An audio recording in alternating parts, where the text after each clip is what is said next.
Nous continuons notre étude dans la parole du Seigneur. Nous sommes en train d'étudier quelque chose de vraiment intéressant qui a pour titre le mystère de Christ. Et nous voulons faire la distinction entre les traditions et les coutumes religieuses et ce qui est écrit dans la parole du Seigneur. Et en scrutant les Écritures, nous allons découvrir ces richesses inouïes que nous pouvons trouver en Jésus-Christ, comme nous avons lu plusieurs versets à ce sujet-là depuis le début de nos enregistrements. Alors, on est en train de parler de la naissance de Christ qui devait se produire à un endroit précis. On a vu comment le prophète Michée, il y a des milliers d'années passées, avait déjà prophétisé le nom de la ville où Christ devait naître. Mais non seulement avait-il prophétisé le nom de la ville, mais l'endroit précis dans la ville où Christ devait naître à Migdal-Éder ou à la tour du troupeau, dans ce champ des bergers spécial, comme on a expliqué, où c'était des bergers vraiment à la solde des sacrificateurs du temple à Jérusalem, qui avaient reçu des instructions précises, savoir comment élever ces agneaux, parce que l'agneau, comme j'ai dit, devait être parfait pour être accepté en sacrifice au temple à Jérusalem. Dans le champ de ces bergers, engagés par les sacrificateurs du temple, il y avait cette tour du troupeau. La tour du troupeau était une construction qui existait dans le champ des bergers. Et cette construction était en 2 étages. Il y avait 2 étages à cette construction. Au 2e étage, c'était l'endroit où un berger surveillant vérifiait pour avertir si des prédateurs arrivaient dans le champ et voulaient dévorer les agneaux. Il prévenait les bergers pour qu'ils puissent faire fuir ces prédateurs. Mais au 1er étage, c'était la salle d'accouchement des petits agneaux qui naissaient. Et cette tour du troupeau ressemblait un peu à ce que vous voyez présentement à l'écran. Ce n'était pas nécessairement exactement comme cela, mais ça devait ressembler à quelque chose de semblable. Donc, un édifice à 2 étages, un endroit pour surveiller les prédateurs au 2e étage. Et au 1er étage, la salle d'accouchement où les nouveau-nés, petits agneaux, naissaient. Et dès qu'on naissait, le petit agneau naissait, parce que souvent, il n'était pas stable sur ses pattes, il pouvait tomber, se briser et être disqualifié alors parce qu'il y aurait de ces os qui se seraient brisés. Les bergers emmaillotaient le petit agneau et le couchaient dans la crèche au 1er étage. Alors, vous me voyez venir sans doute parce que c'est exactement ce que Marie a fait dans la tour du troupeau lorsqu'ils ont été refusés à l'hôtellerie et qu'ils se sont dirigés vers le champ des bergers et à la tour du troupeau. Écoutez bien ce que ça dit dans Luc chapitre 2, parlant de Marie, c'est écrit « Elle enfanta son fils premier-né, elle l'emmaillota et le coucha dans une crèche, celle de la tour du troupeau à Migdal-Éder. » Alors exactement ce que les bergers faisaient avec les petits agneaux qui naissaient, on les emmaillotait dans des langes et puis on les faisait reposer afin qu'ils prennent de la solidité sur leurs jambes et qu'ils puissent ne pas être blessés. Alors voilà pourquoi Christ devait naître à cet endroit, parce qu'il était l'accomplissement de tous ces agneaux qui naissaient à cet endroit-là et qui étaient offerts en sacrifice au temple à l'époque à Jérusalem. Alors, oubliez l'étable de la tradition religieuse avec les animaux, l'âne et le bœuf. Il n'y a rien de tout ça qui est mentionné dans la parole de Dieu. Il n'y avait pas de bœuf, il n'y avait pas d'âne à la tour du troupeau. Tout ce qu'il y avait, c'est des agneaux et ces bergers qui travaillaient à la solde des sacrificateurs. Oubliez également les mages qu'on représente toujours à la naissance de Christ dans une étable ou dans une crèche, parce que comme nous le verrons un peu plus loin dans notre étude sur le mystère de Christ, les mages n'étaient pas là à la naissance de Christ, ils sont arrivés beaucoup plus tard, et ce n'est pas à Bethléem qu'ils sont venus, mais plutôt à Nazareth, comme nous allons le constater dans les Écritures. Alors, dès la naissance de Jésus, Encore une fois, des événements miraculeux se sont produits. On a vu ensemble qu'avant la naissance de Christ, plusieurs événements miraculeux avaient été faits parce que c'était nécessaire. Et à la naissance de Christ, encore une fois, d'autres miracles se sont produits.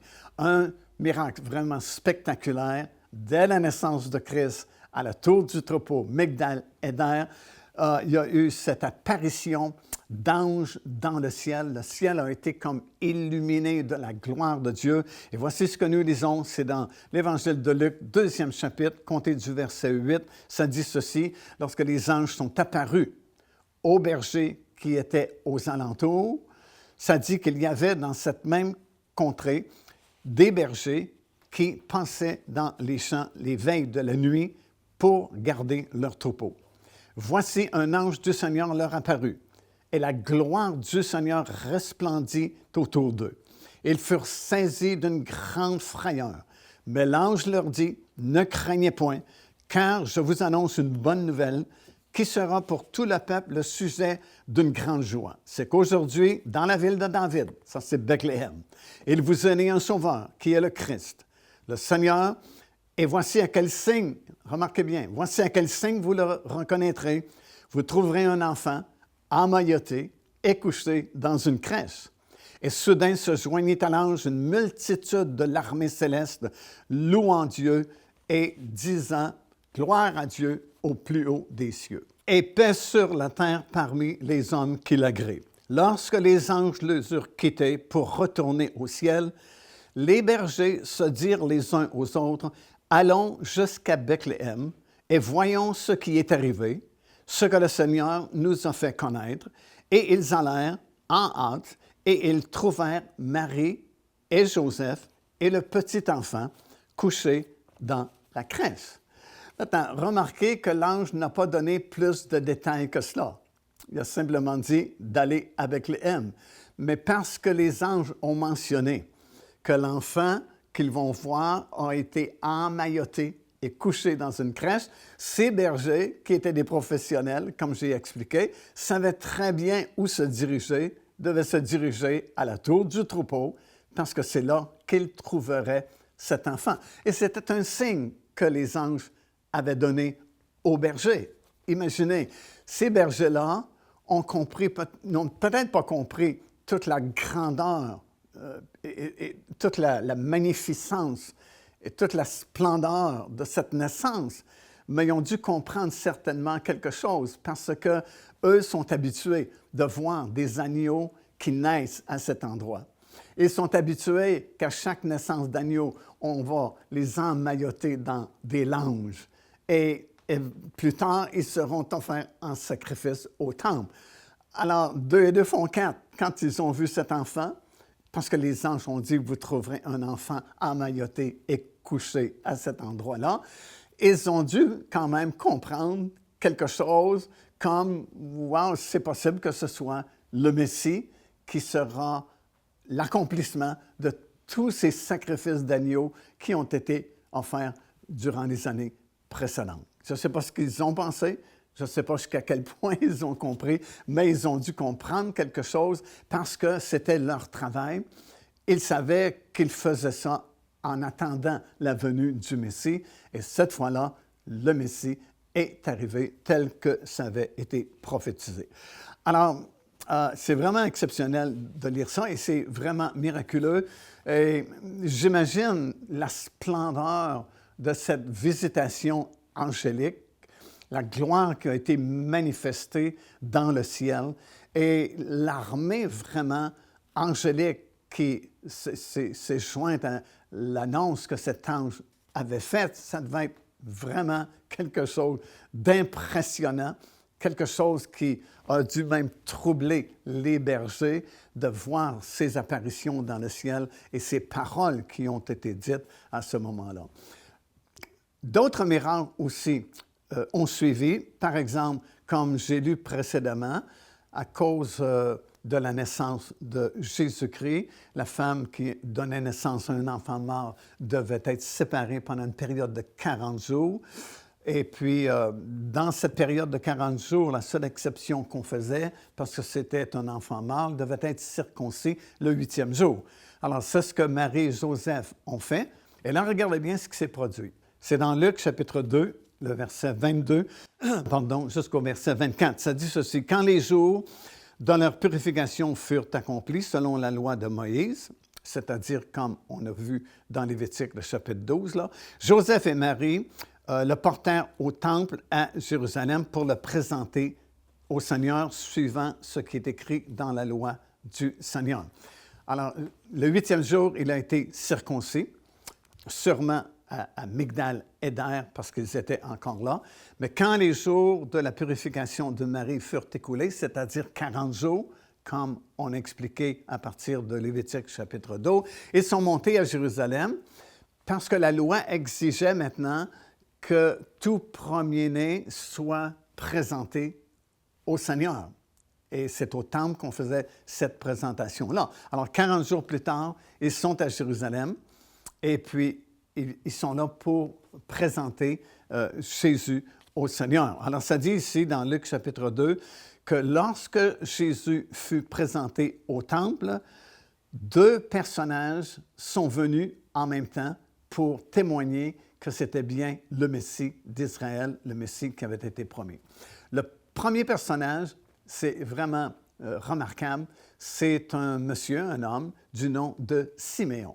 Et nous lisons son histoire dans Luc, le chapitre 2, encore une fois, des versets 25 jusqu'à 28. Cet homme, ça dit, la Bible, c'était un homme pieux qui attendait la venue du Messie. Et puis, il avait été averti par le Saint-Esprit qu'il ne mourrait pas avant de voir justement la venue du Messie, l'arrivée du Sauveur du monde. Et puis, quand Marie et Joseph, alors là, on parle de coordination du Seigneur qui ne manque jamais sa préparation, juste au moment où Marie et Joseph sont au temple afin de présenter le Seigneur Jésus, le Saint-Esprit a poussé, ça dit dans la Bible qu'il s'est senti poussé par l'Esprit, Siméon, de monter au temple. Alors, je ne sais pas de quelle façon il a ressenti ça, mais c'est quand même remarquable parce qu'on est à l'époque de l'Ancienne Alliance. Les gens ne sont pas encore baptisés du Saint-Esprit. Alors, c'est peut-être plus difficile de communiquer avec le Saint-Esprit parce que les personnes n'ont pas vécu ce miracle-là. Mais ça dit que, poussé par l'Esprit, il est monté au temple juste au moment précis où Marie et Joseph présentaient Jésus à Dieu le Père. Et il a prophétisé, il a été la première personne à prophétiser sur Jésus, étant bébé. Et il y a juste quelques jours là, qu'il est né. Et il va prophétiser sur lui et il va prophétiser également sur Marie. Et le deuxième personnage, c'est une dame, une femme, qui était veuve, mais elle vivait au temple à tous les jours. Et puis, au même moment, elle aussi, elle s'est présentée et elle a reconnu publiquement que cet enfant était vraiment le Messie promis à Israël, le Sauveur du monde. Alors, c'est quand même quelque chose, au point de vue coordination, c'est quelque chose d'extraordinaire. Et tous les détails qui ont été prophétisés dans la parole se sont accomplis à la lettre. Procurez-vous cet enseignement disponible dès maintenant sur notre site Web. En visitant notre boutique, vous pourrez commander ou même télécharger les enseignements. Vous trouverez aussi plusieurs autres produits contenant des centaines de sujets pour votre édification.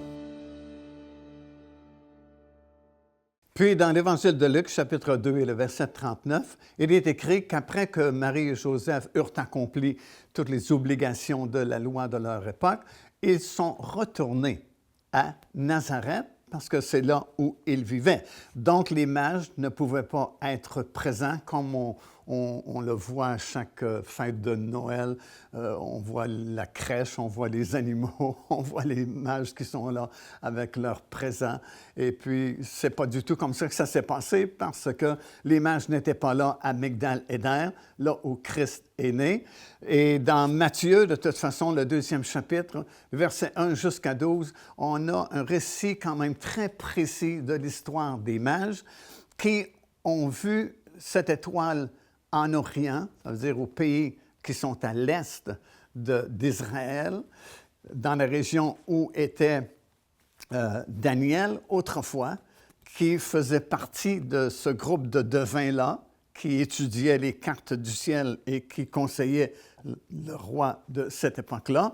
Et c'est certain que Daniel a partagé avec eux au sujet des prophéties de la Bible concernant le grand Messie d'Israël qui devait naître à Bethléem et que c'était pour être quelque chose de glorieux, quelque chose de vraiment extraordinaire.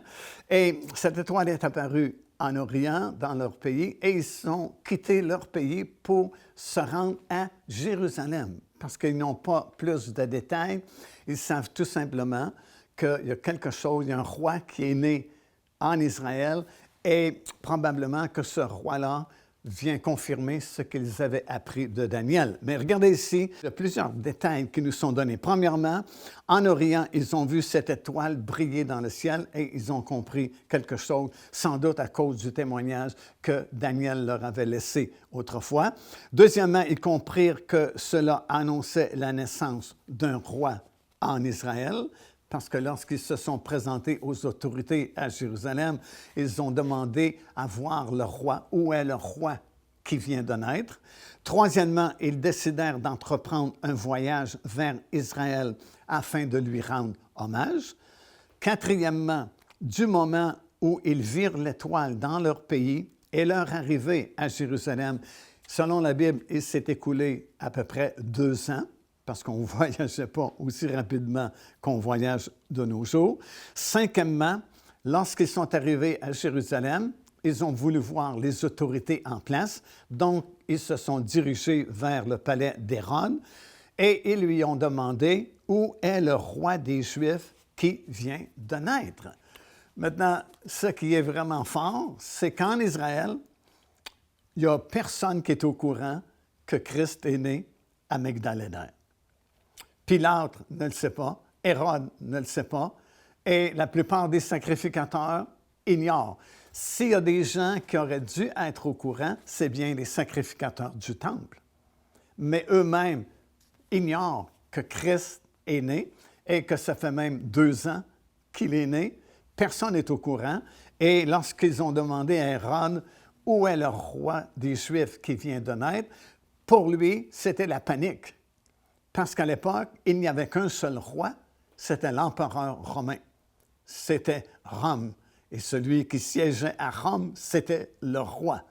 Et la nouvelle qu'un autre roi est né en Israël, c'était vraiment terrorisant pour ce gouvernement. Alors lui, il ne le sait pas, il a fait venir les scribes, ceux qui interprétaient la loi de l'Ancien Testament, fait venir les sacrificateurs pour s'informer.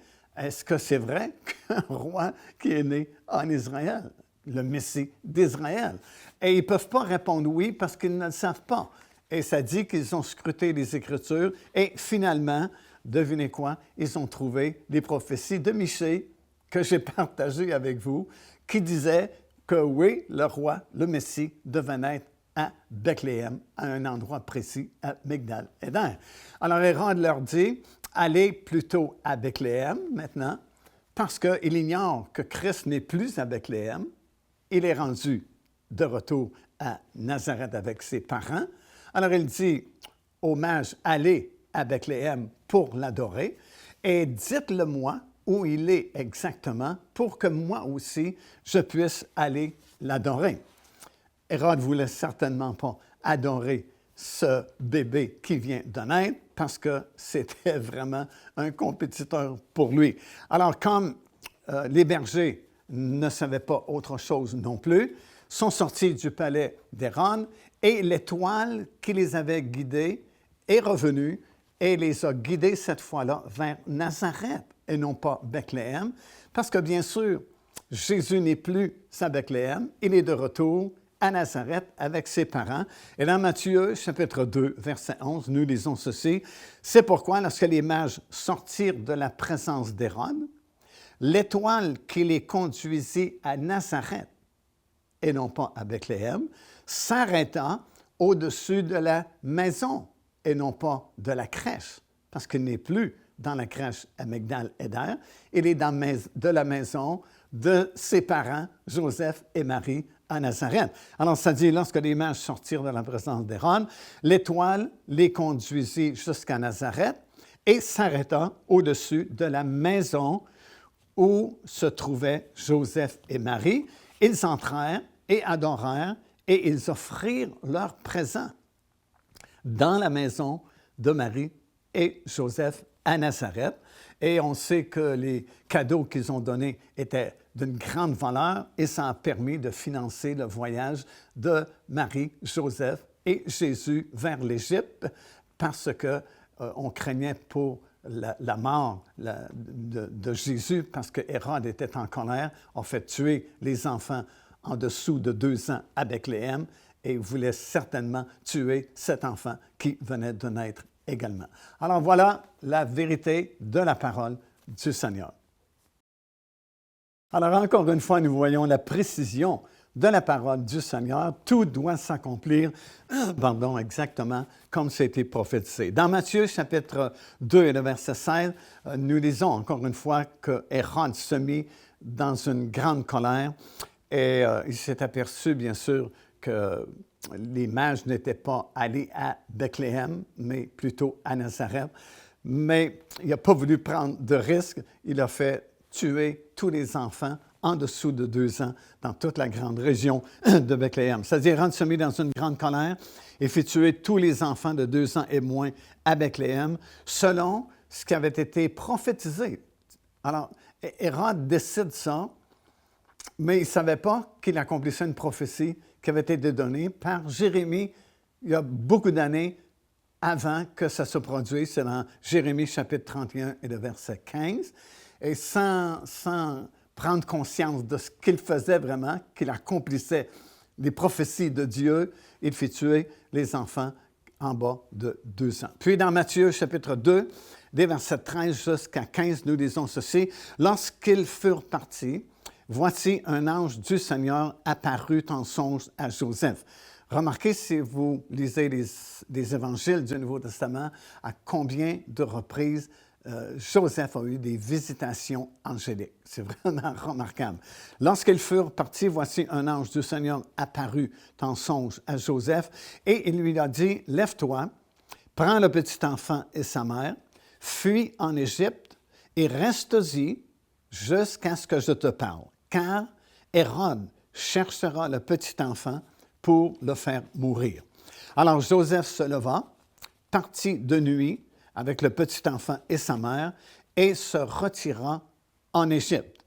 Il y resta jusqu'à la mort d'Hérode, afin que s'accomplisse ce que le Seigneur avait annoncé par le prophète, « J'ai appelé mon fils hors d'Égypte. » Et dans Matthieu chapitre 2 et le verset 19, ça dit ceci, « Quand Hérode fut mort, voici, encore une fois, un ange du Seigneur apparut en songe à Joseph en Égypte, et il lui dit, « Lève-toi, prends le petit enfant et sa mère, et va dans le pays d'Israël, car ceux qui en voulaient à la vie du petit enfant sont morts. » Joseph se leva, prit le petit enfant et sa mère, et alla dans le pays d'Israël. Versets 22 et 23 dit ceci, « Mais ayant appris qu'Archélaüs, un des fils d'Hérode, régnait sur la Judée, à la place d'Hérode, son père, il craignit de s'y rendre. Et divinement averti en songe, il se retira dans le territoire de la Galilée et vint demeurer dans une ville appelée Nazareth, afin que s'accomplisse ce qui avait été annoncé par les prophètes, il sera appelé Nazaréen. Déjà, il y a plusieurs apparitions angéliques qui se sont succédés, parlant à Joseph, lui disant de quitter Nazareth pour s'en aller en Égypte, pour protéger la vie de l'enfant Jésus. Et lorsqu'Hérode fut mort, encore une fois, un ange lui est apparu en Égypte pour lui dire de revenir s'établir en Israël. Et d'après ce que nous avons lu dans ces passages-là de l'Évangile de Matthieu, il semble que Marie et Joseph auraient voulu s'établir à Jérusalem pour être proches du temple de Jérusalem. Mais parce qu'un des fils d'Hérode régnait dans cette région-là, régnait sur le territoire de la Judée, ils ont décidé de remonter jusqu'à Nazareth, qui était de toute façon la ville où ils demeuraient avant de quitter pour l'Égypte. Mais cela était nécessaire parce que la Bible affirmait que Jésus serait appelé un citoyen de Nazareth, un Nazaréen. Alors, comprenez encore une fois comment, même dans nos vies aujourd'hui, Dieu nous conduit par certaines circonstances, situations que nous vivons, que nous ne comprenons pas tout de suite pourquoi ça se passe de telle façon, mais parce que nous appartenons au Seigneur, nous sommes sous sa protection, nous sommes guidés par le Saint-Esprit, et même si nous ne comprenons pas toutes choses lorsque certaines situations se produisent dans notre vie ou que certaines conditions prévalent soudainement, puis on ne sait pas pourquoi que c'est arrivé de cette façon-là, bien, c'est Dieu qui est en train de nous diriger pour nous placer exactement là où il veut que nous soyons.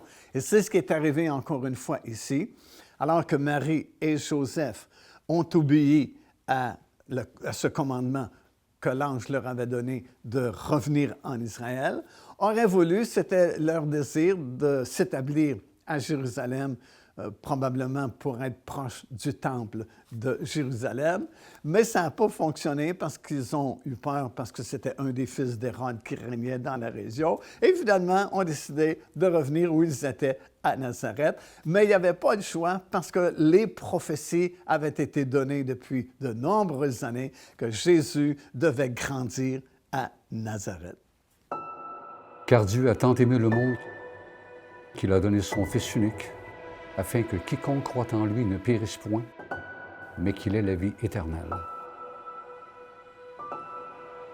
Téléchargez gratuitement l'enseignement dès maintenant. Le salut, c'est quoi?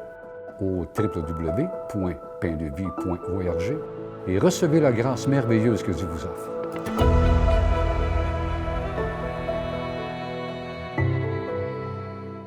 Le ministère Pain de Vie prêche et enseigne la parole de Dieu dans toute la francophonie et nous sommes surtout soutenus par nos fidèles partenaires. Jésus lui-même a dit que cette bonne nouvelle serait annoncée à toutes les nations. Après quoi, dit-il, viendra la fin. La Bible ajoute également comment entendront-ils prêcher s'il n'y a pas de prédicateur qui prêche. Visitez notre site et devenez partenaire avec nous afin que cette bonne nouvelle soit annoncée partout sur cette terre.